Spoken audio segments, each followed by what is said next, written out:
We're on the lunchtime break, day 18 of the Undercover Policing Inquiry, Tranche 2, Phase 2. We've been listening to the live evidence of Helen Steel, who's being questioned about her involvement in activism. Started off a lot about her animal rights activism, but then sort of moving on to other things. I'm joined with Ceri, who's a long-term activist and a friend of Helen's. What do you think of Helen's evidence this morning?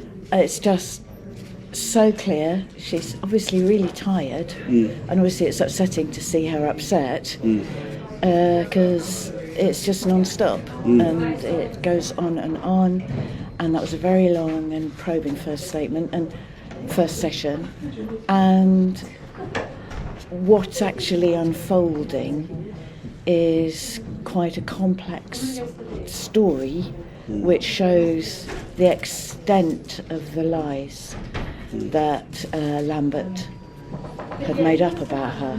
But there's about 3 levels of insult going on. One is the lies. One is hearing them and having to be questioned about them in this sort of court situation, and also reliving other injustices which we've just heard about. For example, the being sent to prison age 17 or 18 for a non-imprisonable offence, which isn't even, which would be evidence that Lambert would have used against Helen, but that was already an injustice that not all of us even knew about. And so it's shocking, but it's really riveting and it's really important.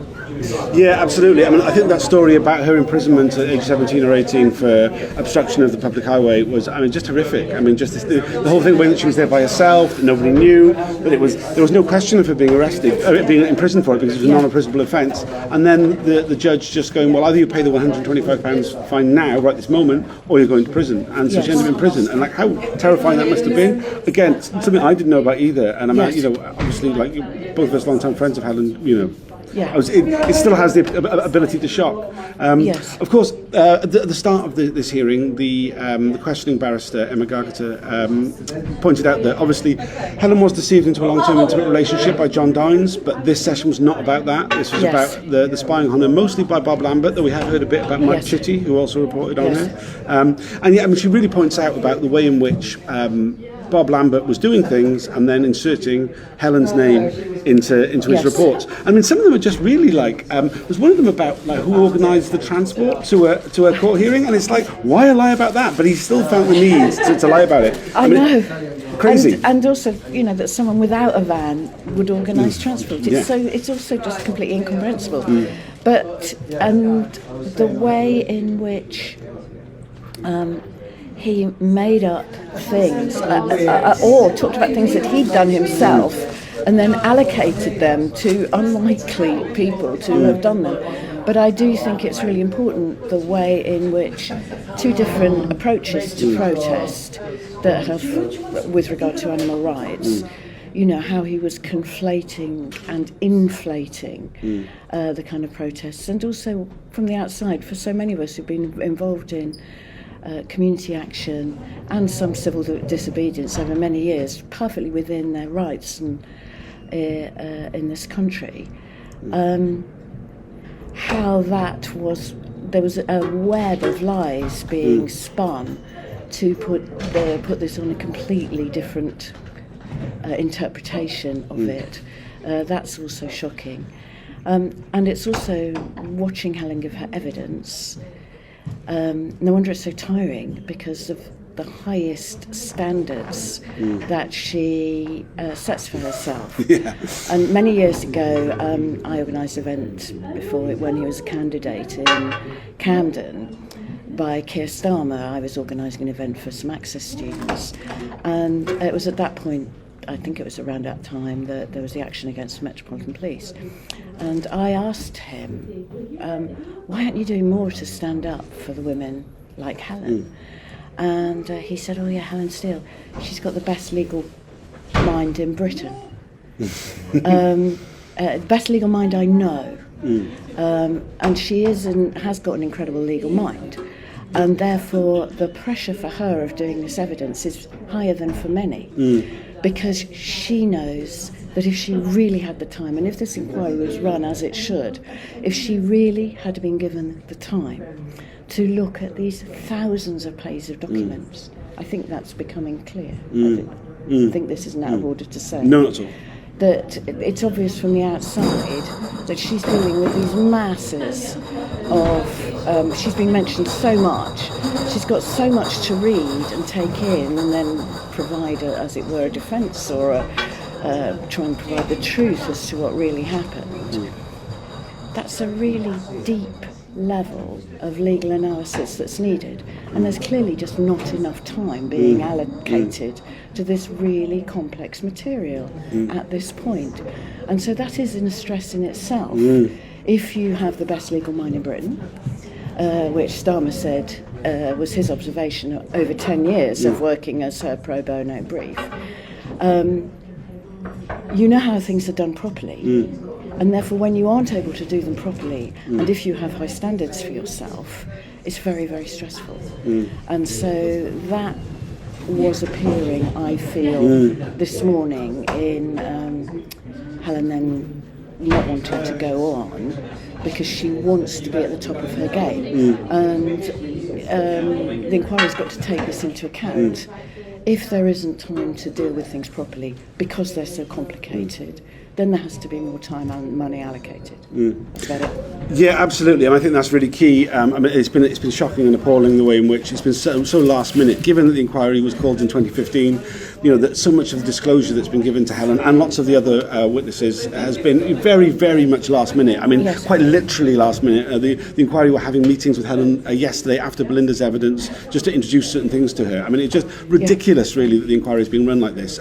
We've said a few times that this inquiry started off as a snail's pace and it's now taking place as a sprint. Yes. And I mean, that really is what's happening. And this is, at the heart of, Helen in many ways, given the investigative work, she's not only a great legal mind but a great investigator. She uncovered so much that actually led to the inquiry being called. I mean, she's so pivotal that she should have an unlimited amount of time and resource to do a proper job.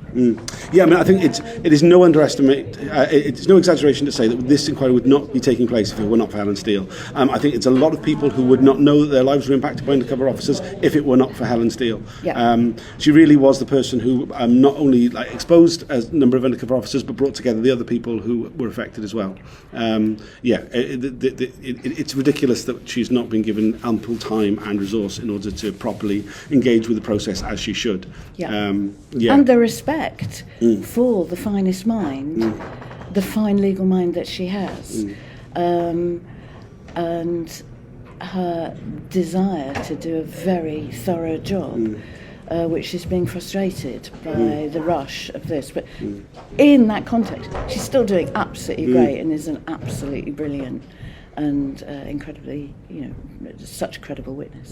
Yeah, no, she is an excellent witness. There's one other point I just really wanted to quickly talk about, and it's something we've said a few times on these reactions, about the social history, really, which is uncovered by this process. Yeah. And she talked a lot about there was a lot of discussion about the large-scale daytime occupations of laboratories that were involved in vivisection.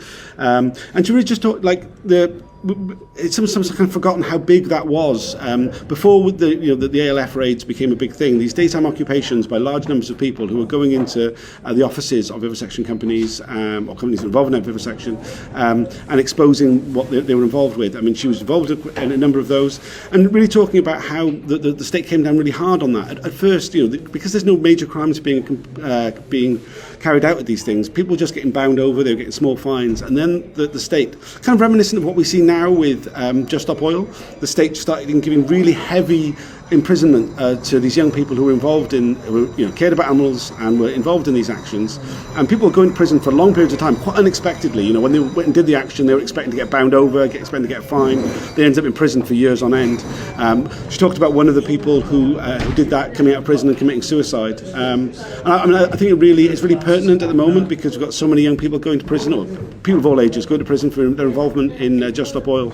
And really, it's just like a warning from history that we really need to support those people. people. I mean, this is what led to Helen setting up the Support Animal Rights Prisoners, and supporting people who take action for justice, for a better world, need to be supported now. I think that's really something which really kind of came through quite strongly to me in the evidence today. Yeah, and I'm older than you and Helen, and my early memories in my 20s are of mainly women's liberation actions, and then subsequently, for example, Green and things like that.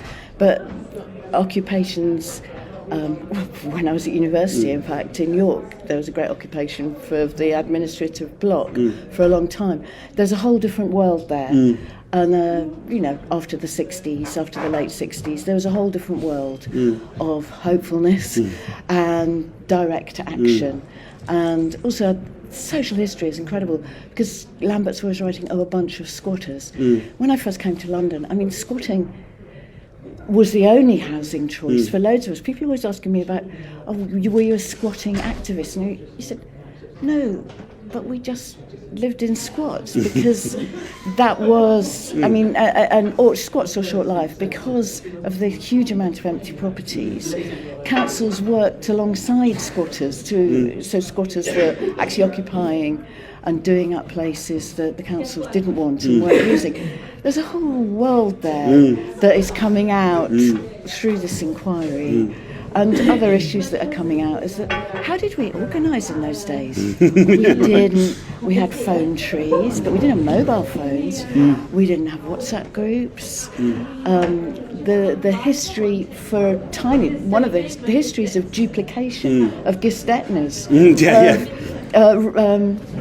different duplicating machines. How did we copy things? How did those leaflets, the screen printing? It's a whole world. It's fascinating to look at. Yeah. But we should...